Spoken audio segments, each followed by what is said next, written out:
ផ្លូវជីវិតមួយនេះនៅពេលនេះពោពេញដោយបញ្ហាខ្ញុំហត់ខ្ញុំពិតជាសោកាតែយ៉ាងណាមិនបោះបង់ឡើយប្រាប់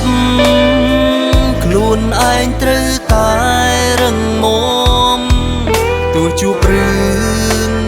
បែបណាក៏ដោយប្រាប់ខ្លួនឯងថាកុំទុនខ្សោយត្រូវធ្វើឲ្យគ្រប់យ៉ាងប្រែជាល្អដល់កម្លាំងចិត្តដល់ក្តីសង្ឃឹមដល់ស្នាមញញឹមឲ្យខ្លួនឯងក្រោកឈរដល់កម្លាំងចិត្តដល់អ្វីដែលល្អ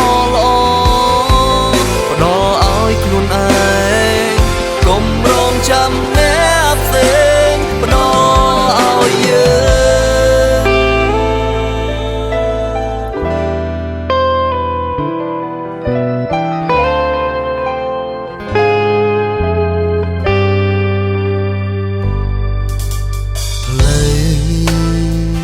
ផ្លូវជីវិតមួយនេះ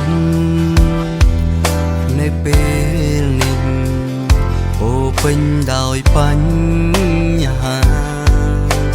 ខ្ញុំហត់ខ្ញុំពិតជាសោកាតែយ៉ាងណាមិនបោះបង់ឡើយប្រាប់ខ្លួនឯងត្រូវតែរឹងមាំទោះជួបរឿងបែបណាក៏ដោយប្រាប់ខ្លួនឯងថាកុំទុនខ្សោយត្រូវធ្វើឲ្យគ្រប់យ៉ាងប្រែជាល្អដល់កម្លាំងចិត្តដល់ក្តីសង្ឃឹមដល់ស្នាមញញឹមឲ្យខ្លួនឯងក្រោកឈរដល់កម្លាំងចិត្តដល់អ្វីដែលល្អ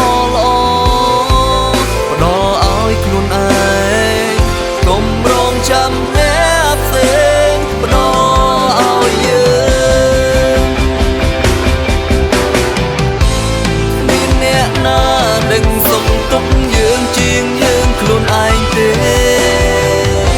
គ្មានអ្នកណាយល់ច្បាស់ពីយើងជាងយើងខ្លួនឯងទេ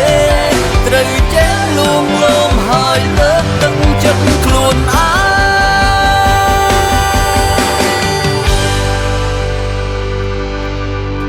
ផ្ដល់កម្លាំងចិត្តផ្ដល់ក្តីសង្ឃឹមផ្ដល់ស្នាមញញឹមឲ្យខ្លួនឯងក្រោកឈរ